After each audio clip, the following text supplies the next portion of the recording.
Hello, everybody, and welcome to the Continuity Report for November 16th, 2024. It's Season 1, Episode 45. This is a time machine episode, so we're coming straight at you from the future, back to the past. Anyway, I'm Mayor Watt, and along with the sentient AI from the future, we're going to talk about a mining documentary that's sure to piss off a lot of people. The best animated Western movies, underappreciated sci-fi TV shows, mysteries from the 1980s, and the upcoming Alien movie Revisited. I am Mayor Watt. Go over to ohmtown.com and become a citizen. Also follow us on YouTube and Twitch, Discord, Patreon, TikTok. Download the podcasts. There's 6 weekly podcasts and 1 daily podcast, Non Sequitur News. This is one of the 6, the Continuity Report. That's all about entertainment news. Be sure to stick around. See you on the other side.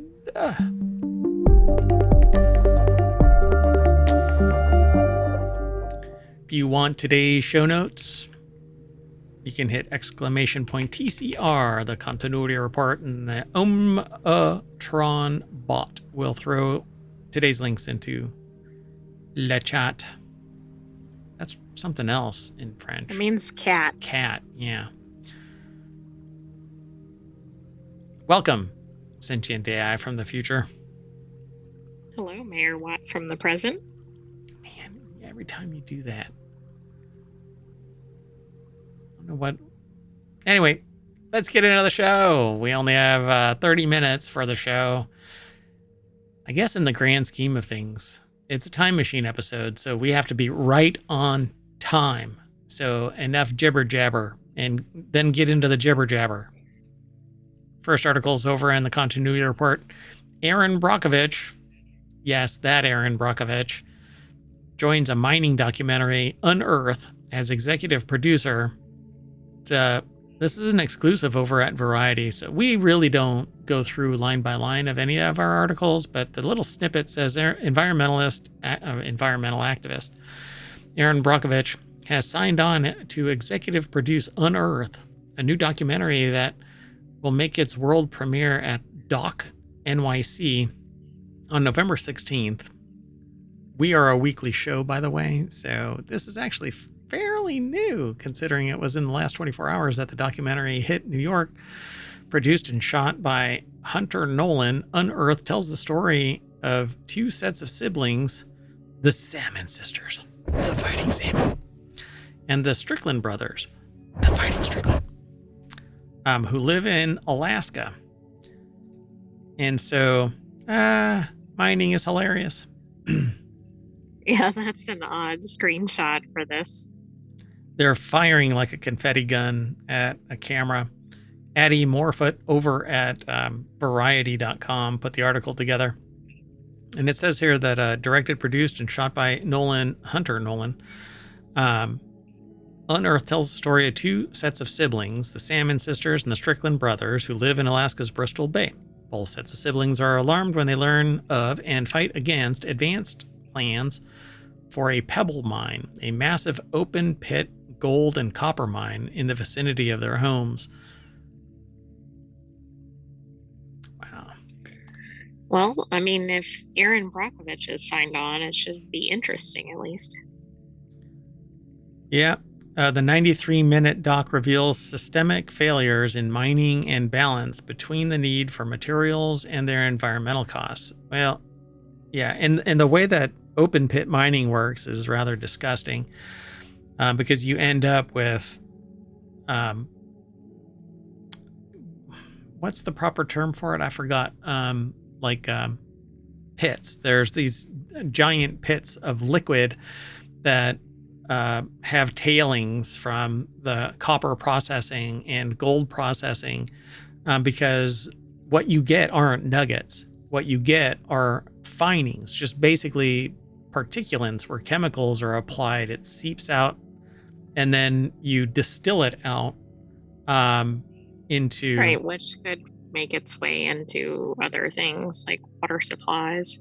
Correct. And they're considered, well, toxic. Copper in particular And so none of this is really good. So the film reminds us of the promise that activism holds in the face of fatigue and disillusionment, Brockovich said. Brockovich says that they're deeply inspired by Christina and Alexandra Salmon's unwavering determination to safeguard Bristol Bay from the environmental and cultural devastation that the proposed pebble mine could bring. Indeed.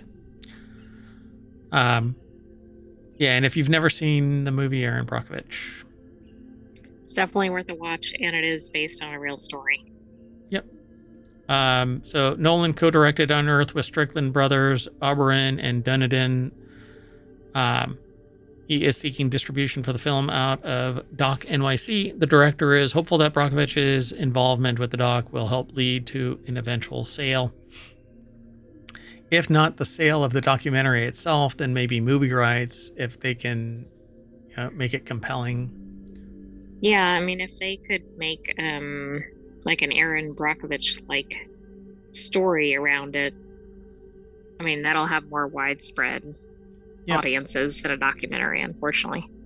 Yep. And I think that people need to understand that there isn't really a time for, it doesn't always have to be about profit and all of that kind of stuff. If there is no actual demand, then why unearth? It's a good name for a documentary.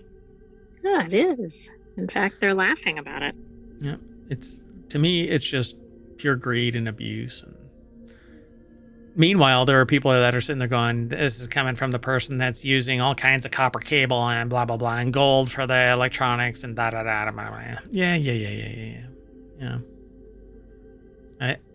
It isn't me, the consumer, that's the problem. It's the fact that there's an unabashed drive to gather wealth in the face of building these products like this mic and whatnot.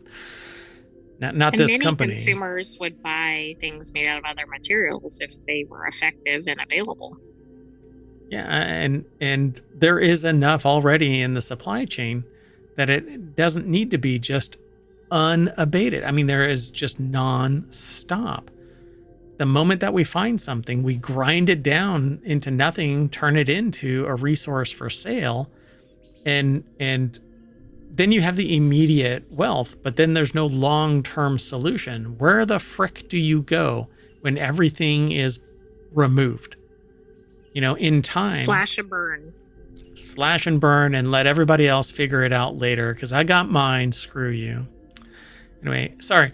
I don't talk about politics. This is a sociological force. This is a socioeconomic force. This isn't a political anything.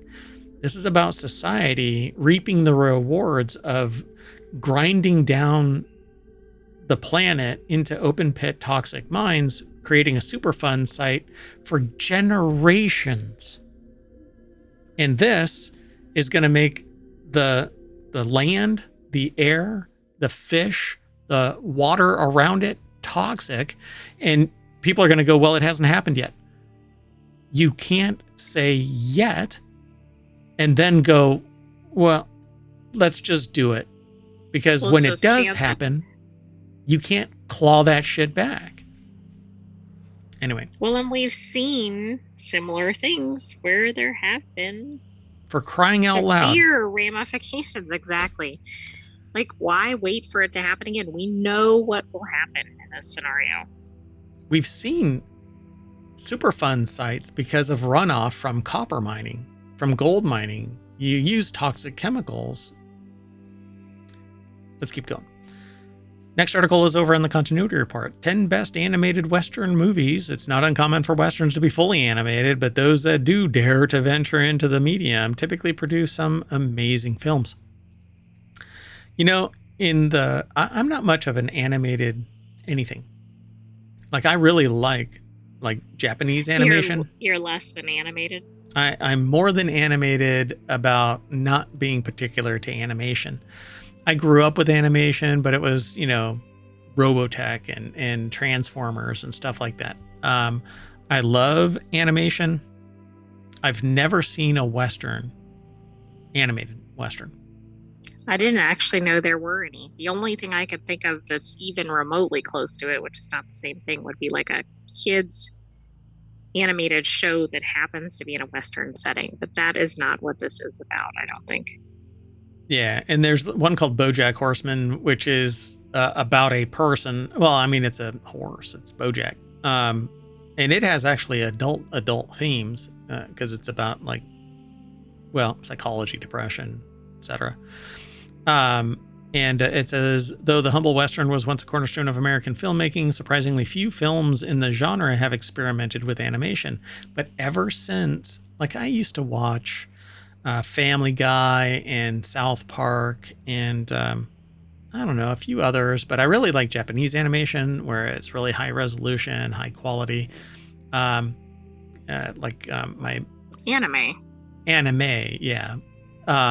And then came along Lower Decks, which I thought was just a blast. It still is. I mean, we haven't gone back to watch any of the past episodes, but there's only 5 seasons, and this is the last season of it, which really, really sucks. And I don't know what the future holds for Star Wars or Star Trek's animation. Right, but would it even have to be animated to be as good as it is? I don't know that it would, because they had to cross over with real world, and that was good. Yeah. So now, but see, based on that, I was sitting there thinking when I saw this title, wouldn't that be awesome to make a Western that is animated that kind of has stories around the Western theme, but not necessarily like the trials and tribulations so much as just these fun stories that are similar to what goes down in Lower Decks, but it's from the Western perspective. Yeah, it could be. Like a steampunk Western kind of tech. Right, I was actually thinking like Firefly kind of thing. That would be great too. So when I saw this, I said, yeah, we got to pull this in. So it says, while most classic must-see Westerns may live maybe live action affairs, animation can offer a welcome break from the typical process of the genre tropes, right? So, doink. Screen Rant put this article together, Alexander Valentino, actually. And so they have Rango. And this is a top 10 list. Okay, so this is not where I thought it was going. So Rango is a masterpiece by Gore Verbinski, better known for the Pirates of the Caribbean series. Rango is the gold standard when it comes to animated Westerns.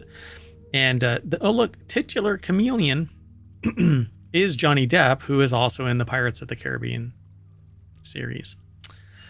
Really? Did we have to? Oh, it's because Gore was from... Okay. Yep. I'm like, do we have to explain who Johnny Depp is? Well, they don't actually. They just say, taking place in the American Southwest, Rango stars Johnny Depp as the titular chameleon.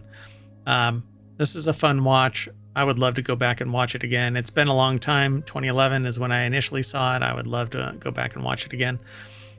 So we'll put that on the list. Daisy Town from 1971. So this is over 50 years old. So does it have legs? Not sure. Got to put it on the list. Part of the continuity report. Most animated Westerns are only created in the last couple of decades, yearning to surprise audiences with a new spin on the irreverent genre. One of the most glaring exceptions to this rule is 1971's Daisy Town. Emerging criminal influence soon calls for a response from Lucky Luke, the quick-witted lawbringer, capable of drawing a gun faster than his own shadow. That actually might be how it works, because you move and then light passes past you. Right. It seems like that's how it's supposed to be. Kind of. I mean, you wouldn't be able to tell the difference, but they're so fast that everybody can tell the difference. My gosh. Anyway, the whimsical olden style of animation is also something of a lost art, being hard to find in the modern era of filmmaking. Yeah, for sure. It's cell-based. You know, they flip like flip book. Can't imagine. Wow. Yes. Yeah, might have to put that on the list, right? Spirit, Stallion of the... Is it Cimarron? Is that how it's pronounced? I think so, but I think so too. You know, I don't rely on my pronunciation skills on this channel. Yeah, we have experience here. So the film isn't perfect, they say, with a fairly shallow narrative. Well, that's selling me on it being number 8, better than Daisy Town and better than Rango. I think this is supposed to be a top 10, or it's just 10. Yeah, maybe it's just 10. Spirit Untamed. So Spirit, Stallion of the Cimarron, and then Spirit Untamed. It's another, I guess it's a Western, but it focuses on the horses, I think. Home on the Range. An American Tail, Fievel Goes West, which is a fan favorite all around. Oh, and I'd forgotten about an American Tail. I think that you're hard pressed to really even care that it's a Western.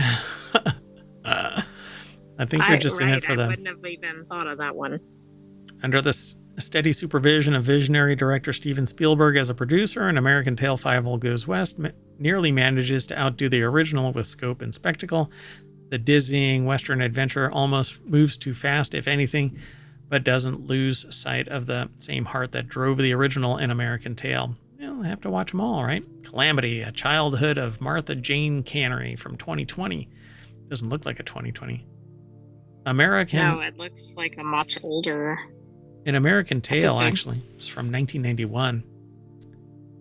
That does look like an older one, right? Calamity? It does. But it's only 4 But years it seems like almost one of those more modern, but made to look like almost watercolor or something.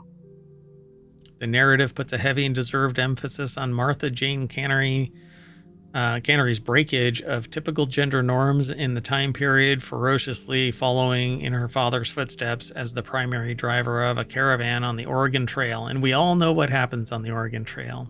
Number three is... I merged number 3 and Scooby-Doo into number 3. Scooby-Doo. Shaggy's Showdown from 2017. I haven't seen anything Scooby-Doo in I don't know how long.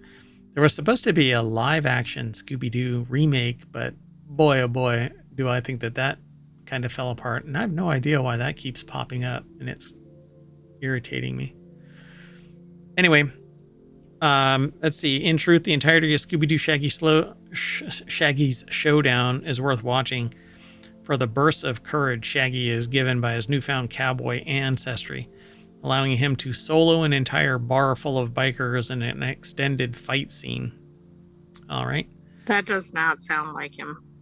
Borrowed Time is number 2. Impossible not to mention when it comes to the greatest animated films to delve into the American West, directed by Pixar veterans Andrew Coates and Lou Hamu-Lodge. The brief story centers on a father-son duo driving a caravan who are struck by tragedy when a horrible accident befalls them.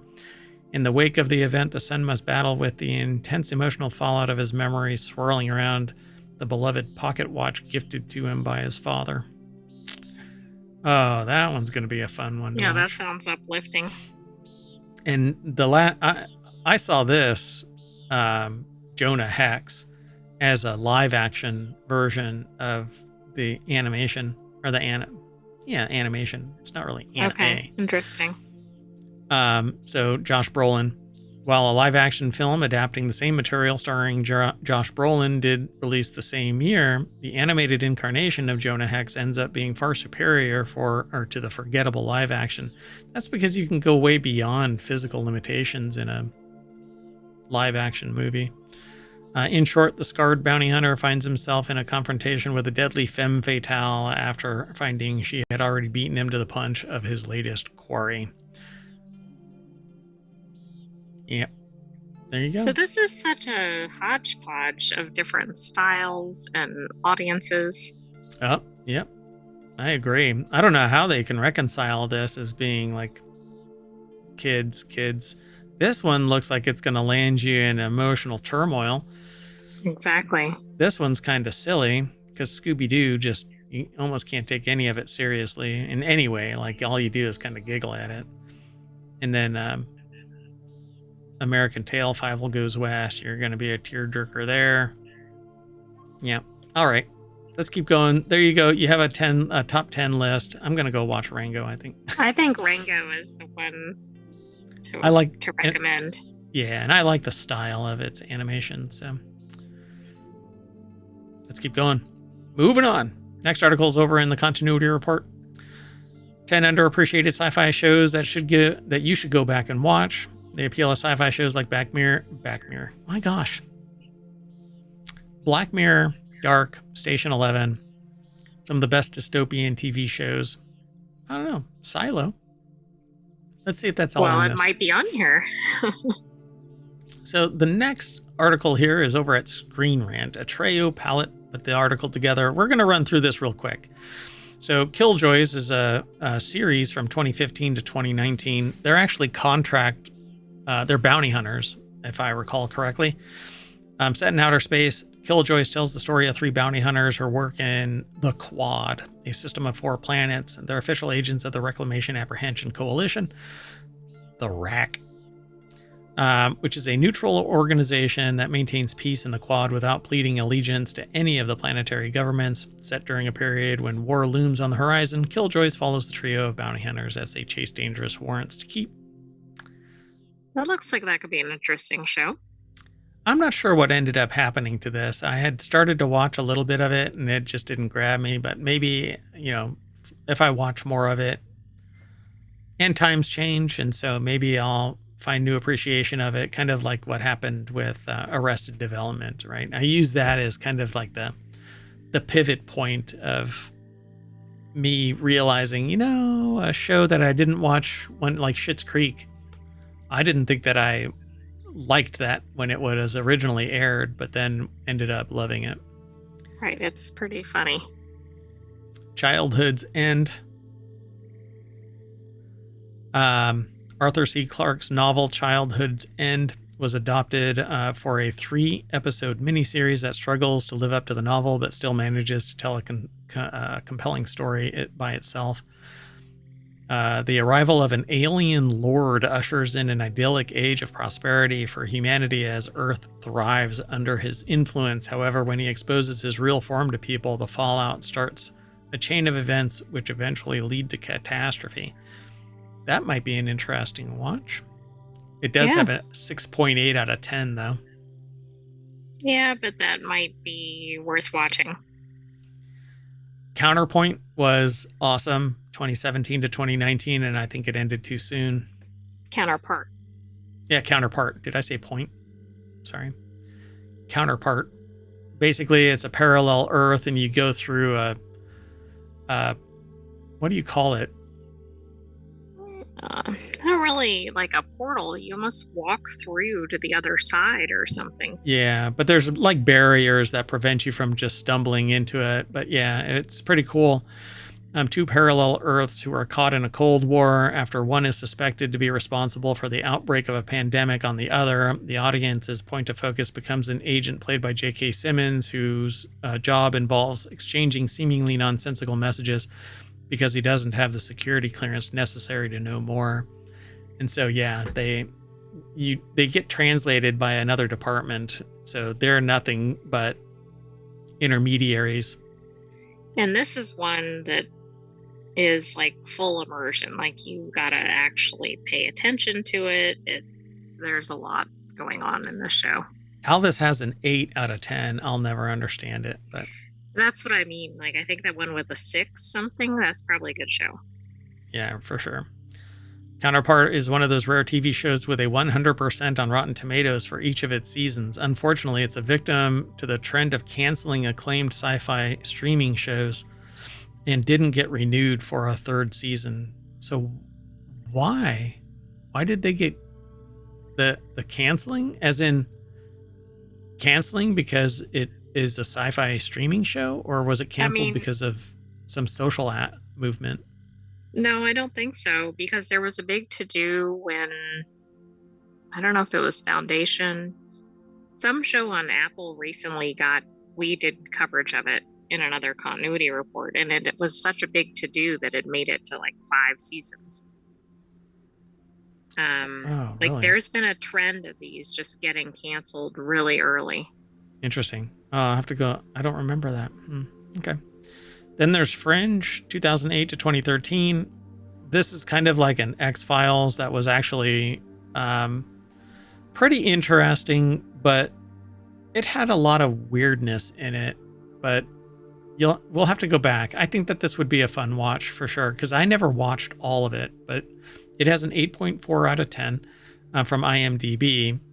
But Fringe ran from 2008 to 2013. And it's kind of like a Friday the 13th show with X-Files mixed in.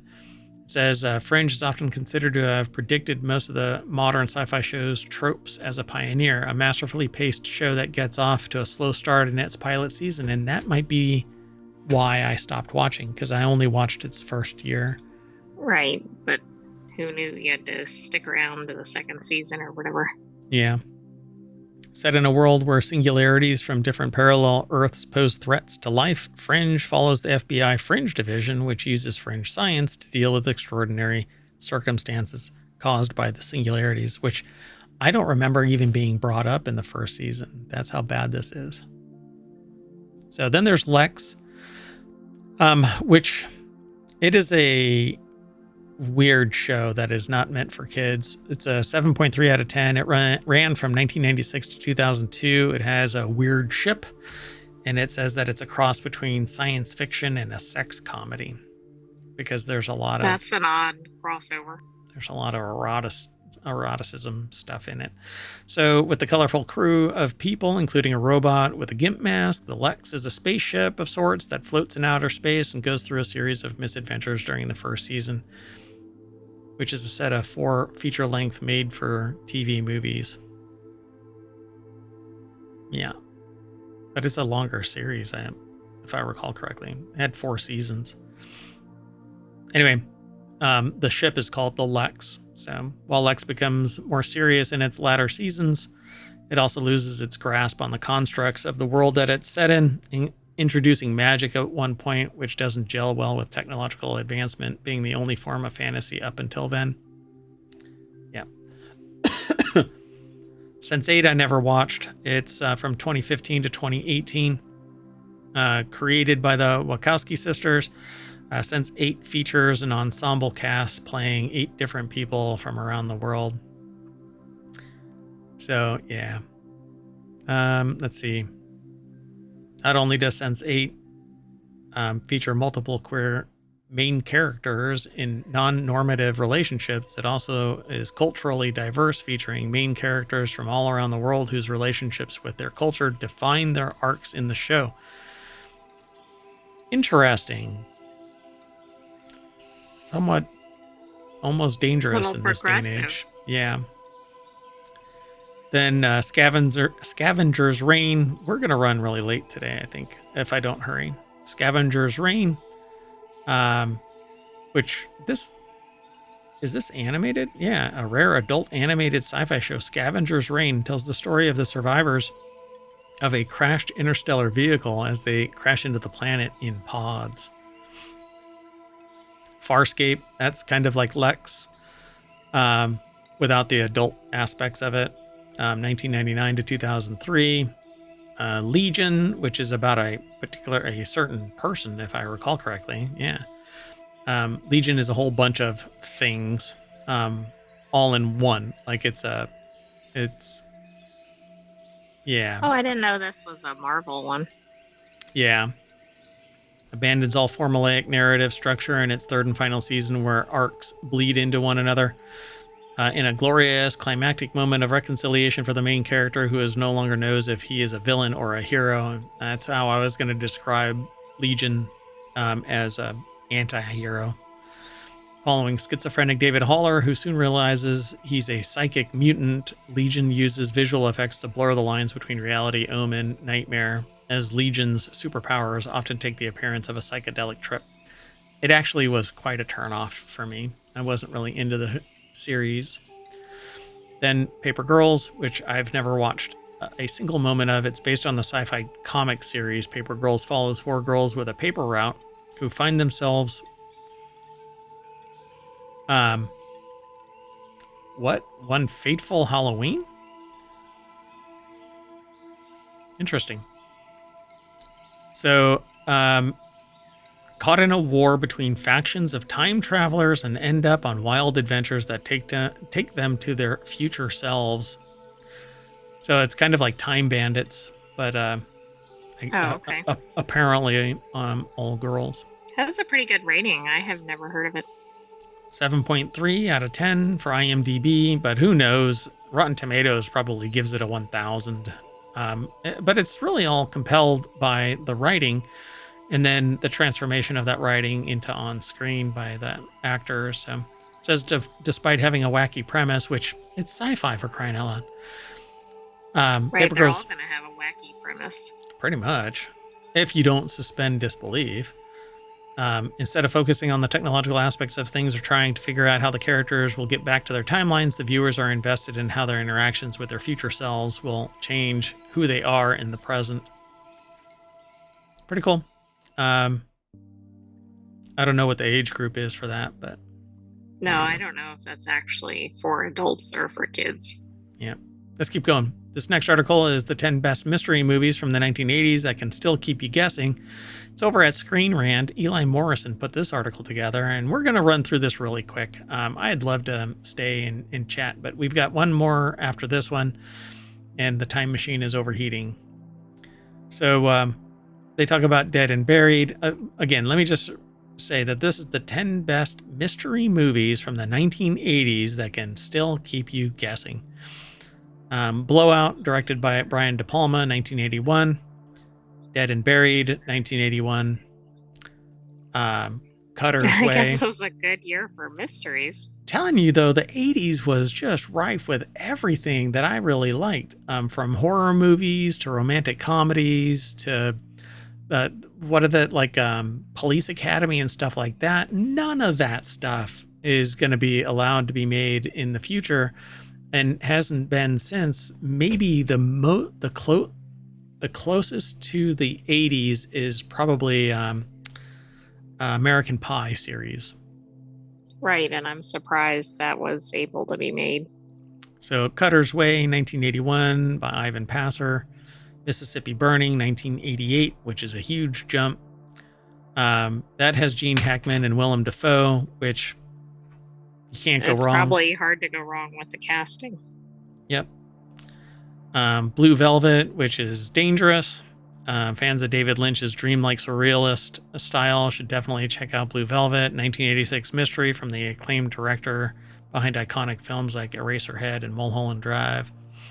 Won't even get into it, but it's probably got to be unusual with Lynch. Lynch, yes, thank you. Then there's Clue from 1985. Cannot go wrong with that. The whole cast is absolutely awesome. Tim Curry in particular. Yeah, just steals the show. Frantic, 1988 by Roman Polanski. Evil Under the Sun, Guy Hamilton, 1982. Number Which two is an Agatha Christie, and so is Death Trap. So it says, like other Hercule Poirot mysteries, Evil Under the Sun is an enjoyable film to watch because of its consistency with the other films in the series. So anything that has Poirot, you've got good writing. So unless the screenwriters are complete dipshits, it's going to be great. You know, Agatha Christie was a phenom. You know, it's just amazing. So Death Trap, Sidney Lumet from 1982. And finally, Road Games from 1981. Australian thriller Road Games offers a captivating mystery story with a clever spin, largely taking place on the road as the characters travel across rural Australia. It's kind of like Mad Max without the dystopia. But with more violence, it sounds Horror. like.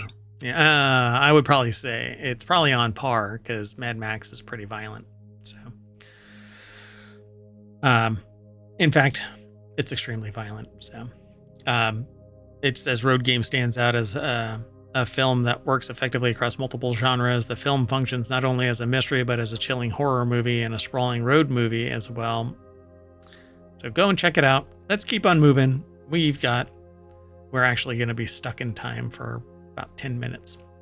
So this next and our last article for today's continuity report is over in the continuity report. It's almost like it's in the name.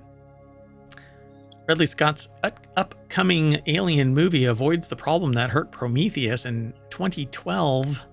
Have you seen Prometheus? I have not. Yes. And I'm not quite sure what the problem was, but let's get into this. Alien's upcoming entry, directed by Ridley Scott, is already in a stronger position than 2012's Prometheus, with the Alien franchise actively alive again. The future of the popular sci-fi horror series is bright. But in the history of the films, the reputation of the films has been a lot more volatile. Initially in 1979, Alien, the Alien movie, directed by Ridley Scott, was incredibly popular. Ben Gibbons put this article together again for Screen Rant. And so I'm really curious what it was that they're talking about in this. So what is it that plugged it? Do you see it really quick? It was tied to Ridley Scott. Like, it seems like the bar was too high. 7 years later came 1986 as James Cameron brought the sequel Aliens, which gained similar praise and fanfare from audiences and critics alike. However, Alien 3 and Alien Resurrection did not manage to climb to the same heights of popularity, and it seems that the franchise was well and truly extinct by 1997, so Scott was announced as the director for another sequel. There was a lot riding on the back of Prometheus for the future of Alien movies, but I didn't really find Prometheus compelling. But I think that's what the article was getting at. Yeah. Prometheus' reputation has improved massively since the movie's release in 2012. It says it's aging like a fine wine in the Alien franchise. That's giving it a lot of credit. Yeah, I suppose. Yeah. I don't know. I think that they were trying to explain the engineers and the entire history of what the aliens were and what the xenomorphs were, and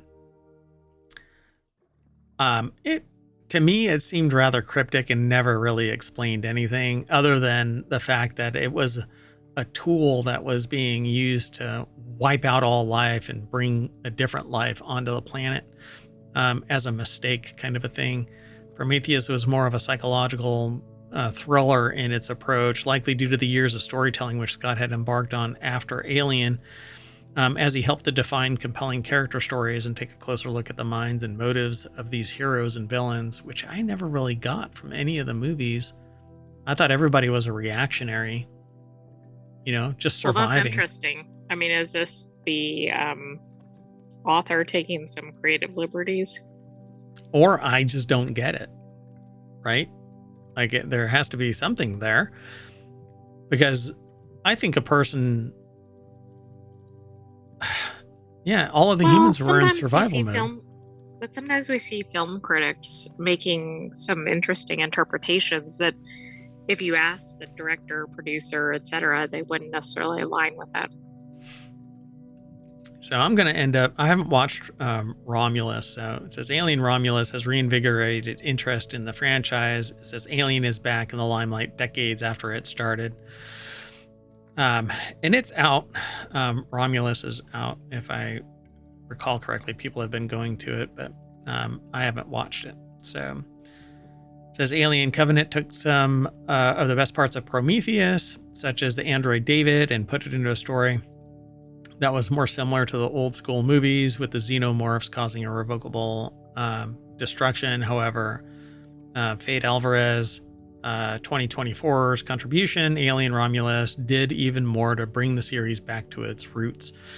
So it's going to be one of those fight to survive kind of things, get prepared to do battle, and then be very strategic about it. So it's back to, based on what I'm seeing. It's like back to the roots or something. Back to Alien, the original Alien, where they land on the planet and find somebody and have to extract them and their own ass out. Meanwhile, there's this B story where somebody, well, hold on. Everybody dies. Anyway, that's it. We're going to end up we're going to do a movie marathon of all of the aliens. All No, aliens or all alien movies? all alien movies. No, we won't. So when the alien bursts out of my chest, we snap back to the front page of the continuity report at ohmtown.com, where Mayor Watt's going to say, that's me. I'm going to say bye. And the sentient AI is going to do something similar. Bye. Thanks for joining us for the continuity report.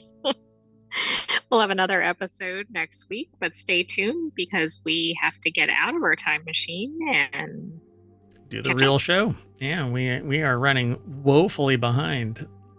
See you in a little bit.